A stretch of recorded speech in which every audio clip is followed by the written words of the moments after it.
Alors nous sommes vendredi, on est le 12 Iyar et nous sommes arrivés d'Aflamed de Bechorot, d'Aflamed dans la nouvelle Mishnah, donc 8e ligne, Matnitin, la Mishnah dit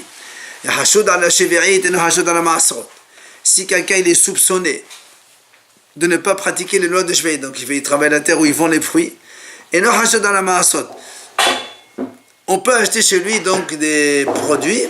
On va pas dire, mais peut-être, puisqu'il ne fait pas la Shve'it, il ne fait pas non plus le Maaser. On peut acheter le fruit comme si il a fait le Maaser normal. Maintenant, dans l'autre sens, si quelqu'un est Hashod, soupçonné de ne pas faire les prélèvements, les Maasrot, eh bien, il n'est pas forcément, il ne fait pas de péché aussi dans la Shve'it. Peut-être que dans la Shve'it, il respecte. Maintenant, s'il est Hashod sur les deux, Shve'it, il travaille la terre où il fait le commerce. Maasrot, il ne prélève pas le Maasrot. Dans ces cas-là, même à la Taharot, c'est-à-dire tout ce qu'il a comme aliment qui sort de chez lui, on a donc ce souci peut-être qu'ils sont tamés. Maintenant, la Mishnah dit, il y a maintenant dans l'autre sens, quelqu'un est soupçonné sur la Taharot, mais pour la Shve'it et Maasrot, on peut donc lui faire confiance. Voici la règle de la Mishnah, quelqu'un qui est soupçonné sur un élément, il ne peut pas ni être juge pour juger cela, ni être témoin pour témoigner sur cette chose-là. Alors Mara nous explique pourquoi la différence. Ma'etama, on a dit, celui qui est hashud à la shvi'it, il n'est pas hashud à la maasrot. Pourquoi? Si quelqu'un il fait des péchés dans la shvi'it, peut-être aussi il ne fait pas les maasrot. Alors on m'a dit non, c'est pas pareil. Pourquoi? Shvi'it, la bayahoma. C'est quand des bayahoma hamirle. Il y a la shvi'it, c'est l'interdiction de travailler la terre. Après les fruits, on peut les manger. On n'a pas l'obligation de les manger dans la ville de Yerushalayim. C'est pas ça, lui, il dit, c'est rien, c'est pas grave, allez. Par contre, le Maaser Sheni, comme il faut le manger à Yerushalayim, il a plus peur, il dit, ah, ça c'est grave. Donc, Hamir, alors, il va respecter. Mais là encore, Shve'it, c'est tous les 7 ans. Oui. Donc, dans les 7 ans, il peut y avoir des changements de faire tchouva ou comme ça. Non, mais on ne parle pas de tchouva pour l'instant. Celui qui a rachout sur ça, non. Maintenant, Hashod à la Maaseh, on a dit celui qui a Hashod à la Maaseh, il n'est pas forcément Hashod à la Shve'it. Pourquoi? Maintenant, il dit parce que Maaseh est l'épidion. Comme le Maaser, il se rachète. Pourquoi tu veux qu'il triche? Tu ne peux pas le manger à Yerushalayim, tu le rachètes. Après, tu as un argent à Yerushalayim, c'est pas un problème. Par contre, Shve'it, qui va dire comme Hassan, mais Tesla, ou l'épidion, Hamir, allez. Mais comme la Shve'it, quelque chose qui est assourd et qui n'a pas de possibilité de rachat, alors lui, le monsieur va dire, tiens, c'est grave, j'ai peur, donc je pratique. Maintenant, c'est celui qui a Hashoud sur la Shvi'it et la Maasot.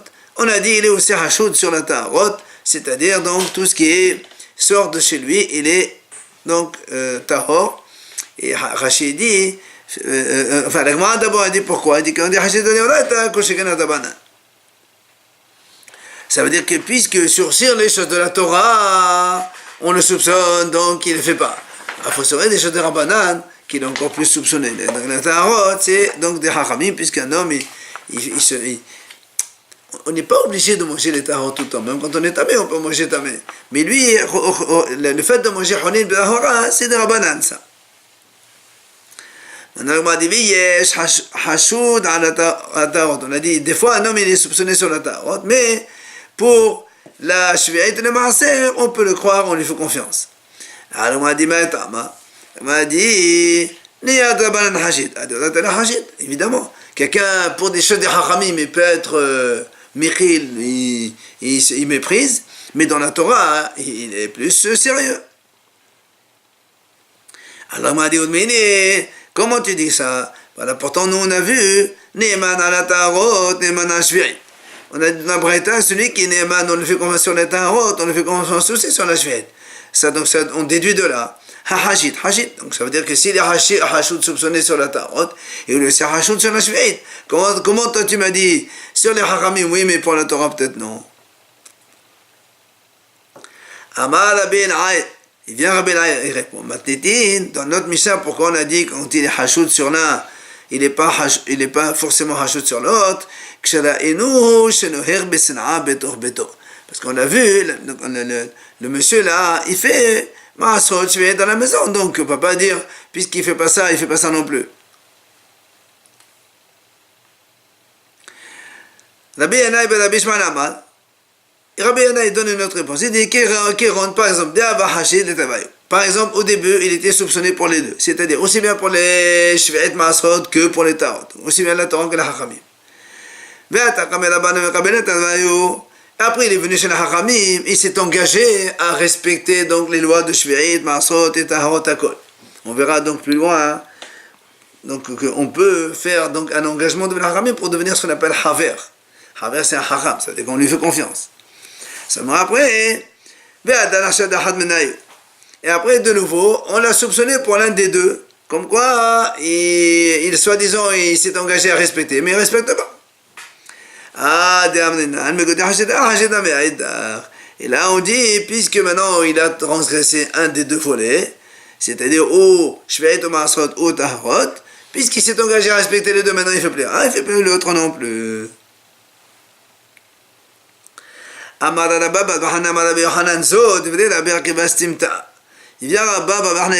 ce qu'on a dit maintenant dans la Mishnah. Si quelqu'un Hashud Ashveit, il n'est pas Maasot, et si Hashud Maasot, il n'est pas Ashveit, ce sont les paroles de Rabbi Akiva. C'est ça Mishnah Rabbi Akiva. Aval, mais Hachamim omrim Hashud Ashveit, Hashud Maaser. Hachamim disent non. Si quelqu'un il ne respecte pas, on le soupçonne de ne pas respecter Ashveit, ça veut dire qu'il ne sera respectant non plus le Maaser. Alors, moi, dit mal Hachamim, c'est que les Hachamim qui ne sont pas d'accord avec Rabbi Akiva. Là, moi, il répond Rabbi Yehuda. C'est Rabbi Yehuda. Pourquoi? Il dit parce que chez Rabbi Yehuda, la Shvi'it pour eux, c'est quelque chose de sévère. Donc, là où ils habitaient. Et donc, si la Shvi'it qui est sévère, il transgresse, a fortiori sur le Maaser aussi. Et là, il amène la preuve comme quoi ces jeux, il était chez lui. Parce qu'il raconte il y avait un monsieur, il traitait son voisin ou son ami, converti, fils de converti. Alors l'autre, qu'est-ce qu'il lui dit? Il dit, il dit, moi, je ne mange pas les shvi'it comme toi. Tu vois bien que pour eux, la shvi'it, c'était quelque chose de gravissime. C'est pour ça qu'on a dit, hashud hashvi'it, hashud maaser. Et qu'à des Amr, il y a une autre version qui dit le contraire. Donc ce sont cette Mishnah qui a dit quand on est soupçonné sur un, on n'est pas soupçonné sur l'autre. C'est Rabbi Akiva qui a dit ça. Mais Hachamim disent Hashud ala Maaser, Hashud ala Shvi'it. Quand quelqu'un est soupçonné sur le Maaser, il est aussi soupçonné sur la Shvi'it. Hein? On a expliqué tout à l'heure que c'est pas forcément. Omar Hachamim, c'est qui? C'est Rabbi Meir. Pourquoi? Parce que Rabbi Meir, il a dit, il Amar, Hashud davar ehad, havi Hashud de la Torah kula. Quand quelqu'un est soupçonné pour une chose, une mitzvah de la Torah, donc il est soupçonné pour toutes les mitzvahs de la Torah. Rabbi Yona, Rabbi Yirmiyah, Talmidi Rabbi Zahira. Rabbi Yona et Rabbi Yirmiyah, c'était les élèves de Rabbi Zahira. Et Amrila, certains disent c'est Rabbi Yona, Rabbi Zahira, Talmidi Rabbi Yohanan. Alors ces deux Hachamim là, Had Amar, un il a dit, Aval Hachamim omrim, Hashud ala Shvi'it, Hashud ala Maaser. Donc quand quelqu'un est soupçonné sur la Shvi'it, il est aussi soupçonné sur le Maaser. Oman Hachamim Rabbi Yehuda, c'est qui les Hachamim? C'est Rabbi Yehuda comme on l'a dit tout à l'heure. Mais Had Amar, Hashud ala Maaser, Hashud ala Shvi'it. Dans l'autre sens, s'il est soupçonné sur le Maaser, il est aussi soupçonné sur la Shvi'it. Oman Hachamim, Rabbi Meir Tanya. אמר ששקבל לענות דברי חברות ונחשד לדבר אחד נחשד לכל התודה כולה דברי רבי מאיר.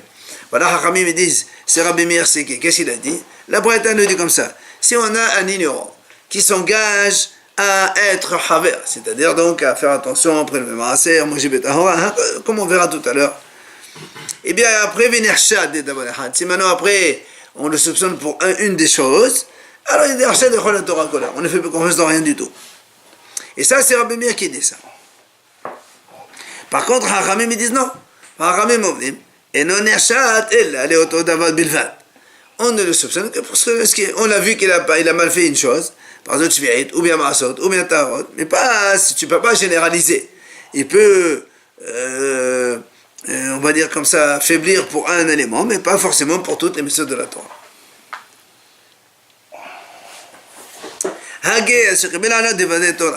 Et maintenant, si quelqu'un il s'est converti, donc il s'est engagé à faire toute la Torah. אפילו נחשד לדבר אחד, הווה חשוד לכל התורה כולה והוא כישראל מומר. Si donc après, même si on le soupçonne pour une seule chose, d'accord? Donc même si on a vu qu'il a fait une chose pas bien, alors il devient נחשד חשוד לכל התורה כולה. Ça veut dire, on va le considérer comme un juif, comme il dit ici, Israël Mouma. Un gars, quand il se convertit, si après tu vois qu'il ne fait pas la Torah, tu ne dis pas, ah, puisque c'est comme ça, donc c'est qu'il ne s'est jamais converti réellement. On ne dit pas ça. On dit, il s'est converti, il est devenu un juif. Après maintenant, quand il faute, il devient un juif Mouma, un juif qui faute. Alors moi, il dit, mais qu'est-ce qu'on... C'est quoi l'intérêt de tout ça? Il dit, c'est important. Des Qadish, Kedusha ou Kedushin. Ça veut dire que si il a fait Kedushin à une femme, quelqu'un, il s'est converti. Ok? Il s'est converti. Après maintenant, il dit, je ne veux plus. Et quand il a dit, je ne veux plus, il a été Mekadesh une femme. Alors quoi, tu considères que c'est un goy comme avant, et donc c'est ch'tiot? Ou bien tu dis, non, c'est un Israël Moumar, et le Kedushin sont valables. On dit non, Kedushin, Kedushin. C'est-à-dire un converti qui est devenu juif, même si après il retourne à ses origines, c'est un juif fauteur. C'est plus on ne peut pas revenir en arrière à l'estatu quo. Tano Rabbanan, Chachamim enseignent. Haba lekabel devrei haverut. Celui qui veut s'engager pour donc ce qu'on appelle être haver. Comme on a dit tout à l'heure, haver, ça veut dire qu'il fait attention aux maasrot, aux shvirit, taharot, tout ce qui est, donc il fait attention à lui-même, il mange taharot, donc tahor chez lui à la maison, honim bi tahora, il veut se comporter comme un hacham, c'est ça haver. Alors si quelqu'un il veut s'engager, il dit, moi je peux tout faire sauf une chose je ne peux pas faire. Il dit, on n'accepte pas. Parce que tu veux être haver, tu es obligé de tout faire, tout ce qui est les éléments du haver. Pas de dire ça je fais pas. Dans ces cas-là, si tu n'acceptes pas, c'est que ça ne marche pas. La même chose, il dit, Ovet Kohavim, si un gars, il dit voilà, moi je vais me convertir, il y a une seule chose que je ne fais pas. Dans ces cas-là, non plus, on n'accepte pas. On ne peut pas choisir ce qu'on veut. Ou tu fais total, ou tu ne fais pas. Et Rabbi Yossi, Rabbi Daomer, pas seulement une mitzvah de la Torah, même une dikduk sofrim, c'est-à-dire une humra des haramim. Que les haramim disent comme ça, il faut faire ça, pas ça. Il dit non, ça je ne veux pas faire, même ça on n'accepte pas.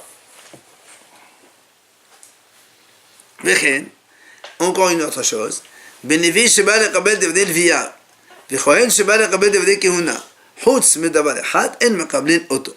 La même chose, c'est un Lévi, il vient par exemple servir au Beth Amikdash, il dit moi je fais tout sauf une chose que je n'ai pas envie de faire. Ou un Kohen, il dit voilà je fais tout dans les korbanot, mais il y a une chose que je ne veux pas faire. Là aussi on ne l'accepte pas, on le renvoie. Pourquoi? Le pasuk il dit parmi les enfants de Aharon, alors ça veut dire que pour être considéré comme un vrai Kohen, il faut qu'il fasse partie des Bnei Aaron, ça veut dire que entièrement, il n'y a pas tu enlèves ce que tu veux de là-bas. Avoda mesora le Bnei Aaron, kol Kohen she'eno modeba eno hanok kehuna. Donc c'est tout ce qui est dédié au service des Kohanim, donc les enfants d'Aaron. Donc tout Kohen qui n'est pas prêt à accepter tout ce que la Torah a dit au sujet des Kohanim, dans ces cas-là, lui-même, on ne le prend pas en tant que Kohen. Tano Rabbanan, Chachamim enseignent encore. Haba lekabel devrei haverut. Si quelqu'un veut s'engager devant les Chachamim pour être un Talmid Chacham, comme on a dit, c'est-à-dire, donc, il veut manger sur la trombe de Maasrot, il prélève comme il faut, quand il achète, il prélève le Maasé, quand ils vont pas sans prélever le Maasé, il fait très attention donc à tout ce qui est, il va être scrupuleux donc tout ce qui est de la Torah ou le Chachamim, Hakol. Si on le voit, que déjà chez lui, déjà il faisait attention à tout cela. Alors, dit la Gemara, alors on accepte. Et après on lui apprend plus encore comment il faut faire, fais attention, ceci, Holin Betahora, Hakol. Vimlav. Si maintenant on ne connaissait pas comme pratiquer chez lui à la maison de façon scrupuleuse, alors il dit non, d'abord Melam Dinoto, d'abord on lui apprend comment il faut faire, on lui enseigne quel est le comportement d'un Haver, et après on le prend en tant que Haver, on fait confiance. Rabbi Shimon ben Yochai Omer, ben kach ou ben kach, meqablin oto, vehu lamed kedako veolech. Rabbi Shimon a dit non, que ce soit, il faisait les choses donc discrètement chez lui ou pas, dans tous les cas, d'abord on accepte en tant que pour s'engager dans cette voie donc de Haver, et après lui, au fur et à mesure, il apprend comment faire et il fait. Donc, c'est ce que dit Rabbi Shimon. Tano Rabbanan, Chachamim enseigne. מקבלים לכנפיים, ואחר כך מקבלים את ההרות. חכמים disent comme ça, מקבלים לכנפיים. Ça veut dire que quand quelqu'un il veut être haver, d'abord on lui apprend ce qu'on appelle knafayim. Knafayim c'est les mains. C'est-à-dire taharat yadayim. C'est-à-dire on va lui apprendre donc de faire attention, toujours se laver les mains avant de manger quoi que ce soit ou de toucher n'importe quel aliment. Toujours se laver les mains. Et après, après on accepte quand il veut s'engager qu'il soit toujours il mange tout betahorot, il fait attention chez lui, hakol. Maintenant, si maintenant il dit non, moi je veux m'engager seulement l'ichnafayim pour la tahora des mains, c'est-à-dire pour me laver les mains tout le temps, je fais attention, je touche à rien sans se laver les mains, mais pas les taharot. On m'a dit, on peut l'accepter, il n'y a pas de problème. Ça veut dire que on l'accepte dans ce domaine-là, comme quoi on fait confiance que lui, tout ce qui touche, c'est tahor, parce qu'ils savent toujours les mains avant. Par contre, qibel les taharot, mais le qibel les knafayim, av les taharot, le qibel. Si maintenant il accepte de faire les taharot, mais il n'accepte pas pour la purification des mains, ça ne sert à rien. Puisque de toute façon, il va toucher n'importe quoi, il va donc rentrer tout à mais ça, dans ces cas-là, ça ne marche pas. Tano Rabbanan, Chachamim enseigne. Ad kama meqabenin oto. Jusqu'à combien on accepte, c'est-à-dire combien de temps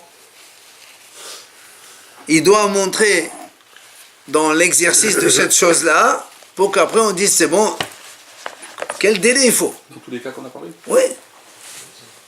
Alors, pour devenir haver, pour devenir quelqu'un, il vient d'ailleurs, on ne le connaît pas. Il dit voilà, je veux m'engager à être haver.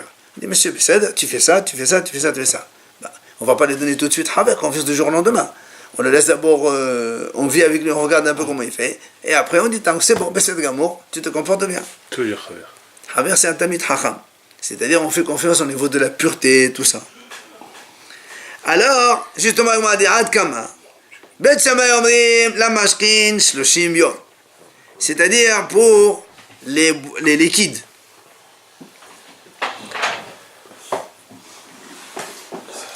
Pour la purification. Parce que on sait que les liquides ils transmettent l'impureté de partout. Alors il suffit qu'ils s'engagent, ils se comportent pendant 30 jours en faisant attention à cela, alors on accepte en tant que haver à ce sujet. Maintenant, les chsout, pour les vêtements, chez les Maasar Chodesh. C'est-à-dire, nous on sait que, par exemple, on a vu dans Hagiga, les vêtements d'un ignorant, c'est une source d'impureté pour les hachamim. C'est-à-dire qu'un hacham qui s'assoit sur une chaise ou un tapis d'un ignorant, même s'il te dit qu'il est tahor, on ne fait pas confiance. Alors lui aussi, parce que comme il doit faire attention, la nida, le zav, le zava, tout ça, il ne faut pas toucher, il ne faut pas s'asseoir, etc., etc.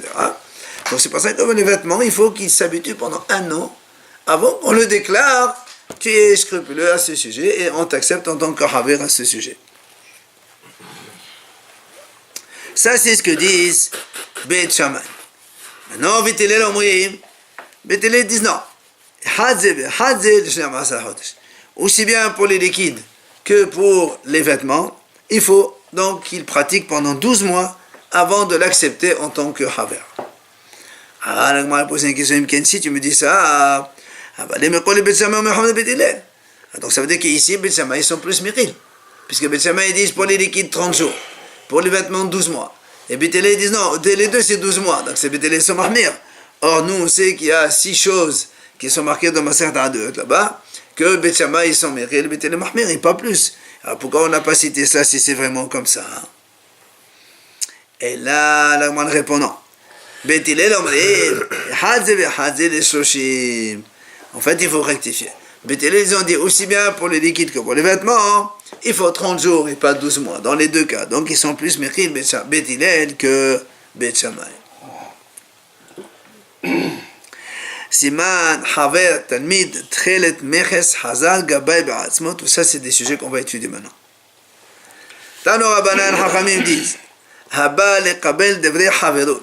Si quelqu'un, il veut s'engager donc pour être Haver, comme on a dit, donc il fait attention à ses taharot, tromot, maasot, ils ne vont pas sans avoir élevé, ils n'achètent pas sans avoir élevé, tout ce qui est Haver.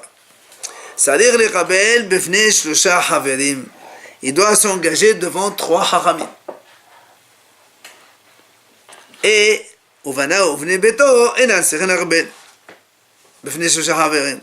et les membres de sa famille n'ont pas besoin. Il suffit que lui, il s'engage devant donc 3 haramim, eh bien, ça inclut toute la famille. Parce que c'est lui-même qui va leur enseigner comment faire, et donc, ils sont inclus dans lui.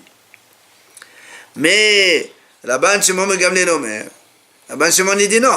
Af bana uvnei beto slechin lekabel bifnei shlosha haverim. Il dit Rabbi Shimon Gamliel non. Même c'est pas que seulement lui qui doit s'engager. Tous les membres de la famille doivent s'engager devant 3 hachamim pour être donc se conduire comme un haver. Les filles. Pourquoi Rabbi Shimon il dit comme ça? Parce que tout simplement enodomé haver shekebel leven haver shekebel. Ça ne ressemble pas à un monsieur qui s'engage à travers à son fils qui peut-être ne veut pas suivre le chemin de son père. Donc il faut que chacun individuellement s'engage devant 3 haramim pour être haver. Comme un vœu? Non, c'est pas un... C'est un... 3 personnes. Non, c'est pas un vœu, c'est un engagement. Si soit on voit... s'arrêter. Oui, ça arrête, tu es plus haver. C'est comme on a dit, que si un jour on le voit qu'il est revenu, hop, on le lâche. Tano Rabbanan. On a dit donc celui qui veut s'engager pour être haver, il faut le faire devant 3 hachamim. Il dit, même si c'est un tamid hacham qui vient, il doit aussi s'engager devant 3 personnes. Même s'il est connu. Non, on ne le connaît pas, tamid hacham, on ne connaît pas. Zaken v'yoshev b'shiva.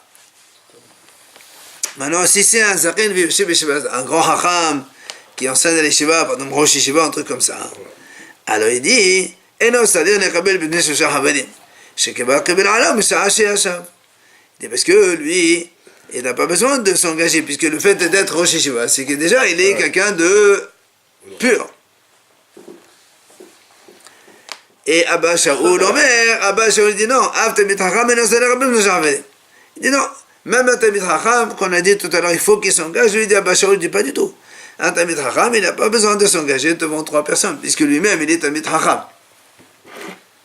Pourquoi on remonte sur ça maintenant? Hein? Pourquoi on remonte sur ça?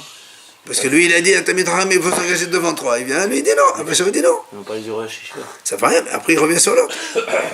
Vélot, pas seulement qu'il n'a pas besoin de s'engager devant 3, mais la Shahalim et Rablim, les Fanao. C'est les autres qui viennent s'engager devant lui, un Tamid Chacham, comme on a dit, il faut devant 3 Tamid Chachamim. Mais s'il est Tamid Chacham, c'est les autres qui vont venir devant lui. Amar Rabbi Yohanan, il a dit Rabbi Yohanan, Bimé beno shel Rabbi Hanina ben Antignos nishnit mishnazo. C'est à l'époque du fils de Rabbi Hanina ben Antignos, on a enseigné cet enseignement, cette Mishnah-là. C'est quoi? L'Agma le raconte. Rabbi Yehuda et Rabbi Yossé, donc Rabbi Yehuda et Rabbi Yossé, ils avaient un safek sur un produit de taharot. Des aliments, est-ce que c'est tahor, pas tahor? Donc il faut trouver la solution. Qu'est-ce qu'ils ont fait? Comme ils ne savaient pas, Shadru Rabbanan, les Gabé Beno chez Rabbi Hanina ben Antignos. Ils ont envoyé deux Hachamim chez le fils de Rabbi Hanina pour qu'il regarde et leur dit est-ce que c'est Tahor ou c'est Tamé. Donc ils solutionnent leurs problèmes. Azilou, ils sont allés les deux Hachamim chez le fils de Rabbi Hanina. Amnou les Inba. Ils lui ont dit voilà la question, on a une question, on est venu, donc on est les envoyés de Rabbi Yossé, on a un problème au niveau des Taharot, qu'est-ce que tu en penses?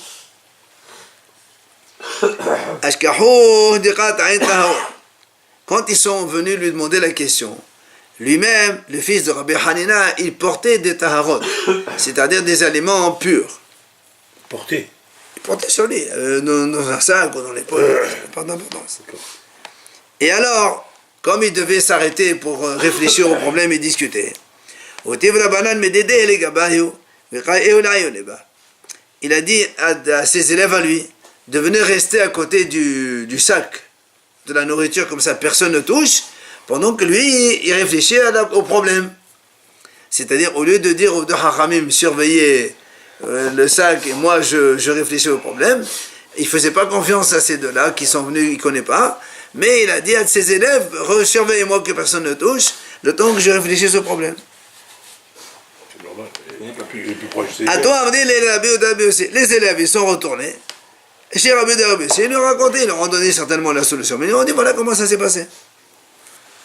Amal et Rabbi Yehuda, il est venu Rabbi Yehuda, il n'était pas content. Il leur a dit, Aviv Shezeh Bezat Talmidei Chachamim. Afou Mebazet Talmidei Chachamim.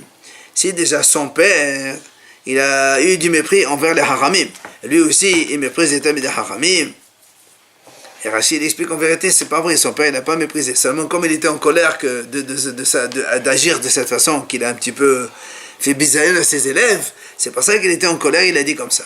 C'est la médisance, hein? Hein? C'est la médisance. Pourquoi la médisance? Non, c'est le père, il dit le père. Non, il a dit, il ne s'est pas fait confiance. Amal Rabbi Yossé, Kvod Zaken Imunah Ben Romo. Vient Rabbi Yossé, donc lui, Rabbi Yehuda, Rabbi Yossé, tous les deux, c'est eux qui ont envoyé les Hachamim. Il dit non, Kvod Zaken Imunah Ben Romo. Le kavod donc du père comme du fils, ils sont donc à leur place. C'est-à-dire, il ne faut pas dire comme cela. Et alors pourquoi? Il dit, Ella. Miyom shehara bet hamikdash. Naharu kohanim sesul be'asman. She'en mosin et tahanot lechol adam. Il dit, depuis que le Bet Hamikdash a été détruit, les kohanim se sont engagés à ne pas faire confiance à personne. C'est comme ça, une humra qui sont pris sur eux, de ne pas laisser les tahot à n'importe qui, ceux qui ne connaissent pas. Après, le Bet Hamikdash, qu'est-ce qu'il y a? Il faisait Taharot. Toujours? Oui. Il est toujours? C'est quoi le Taharot? Ben, il fait attention à manger des choses pures et ne pas se rendre impur. Moi, j'ai pas des choses pures. Non, quand quelqu'un est tamé, il peut très bien manger. Nous, les Bnei Israël, on n'a pas besoin de manger des choses pures. C'est les Kohanim qui doivent faire attention. Les Kohanim, ils mangent la trouma. Mais des fois, on leur donne Cholin. Même le Cholin, ils ne mangent pas. Quand il n'y a plus de Bet Hamikdash, il n'y a plus de... Apparemment, les Kohanim faisaient encore attention. Parce qu'après le Bet Hamikdash, il y avait une période où il y avait une certaine continuité après. Tano Rabbanan Chachamim enseigne. Haver Shemet, si on a un Haver, quelqu'un qui s'est engagé et qui a respecté, il était Haver. Il est mort. Eshto uvana uvneveto halen bazagada ne'ashi yahashedu. Sa femme et les membres de sa famille, on continue à leur faire confiance comme le père, jusqu'à ce qu'une fois, on a un soupçon, on a un problème, dans ces cas-là, on les écarte. Vechen, haser shemorden bat chelet. Si on a une place dans laquelle on vend trelet, c'est pour les faire les tzitzit. Ça veut dire qu'il y a une hazaka que dans cet endroit-là on vend du kasher, jusqu'au jour où on voit qu'on a vendu pas le trelet mais quelque chose de comparable, donc du faux. Alors dans ces cas-là, on la rend pas soul. Tano Rabbanan Chachamim enseigne. Eshet am ha'ades. Une femme d'un ignorant qui après, donc si l'ignorant il est mort ou il a divorcé, elle après elle se marie avec un haver. Ou bien ben beto shel ha'ades sheneset le haver. Non, pardon, vechen bito shel ha'ades, ou bien la fille d'un ignorant qui épouse un haver. Ou encore vechen abdo shel ha'ades le haver. L'esclave d'un ignorant il se vend à un haver. Kullan svechim lekabel devri haver betehila. Tous, ils doivent s'engager à être Haver. puisqu'au début c'était des enfants d'ignorants ou la femme d'un ignorant. Donc ils doivent de nouveau s'engager pour être haver, parce qu'ils ne connaissaient pas ça avant. Alors que Aval, Eshet Haver, Sheneset la Ma'as, mais si la femme d'un haver, que le haver il est mort, après maintenant se marie avec un ignorant, ou encore la fille d'un haver qui se marie avec un ignorant,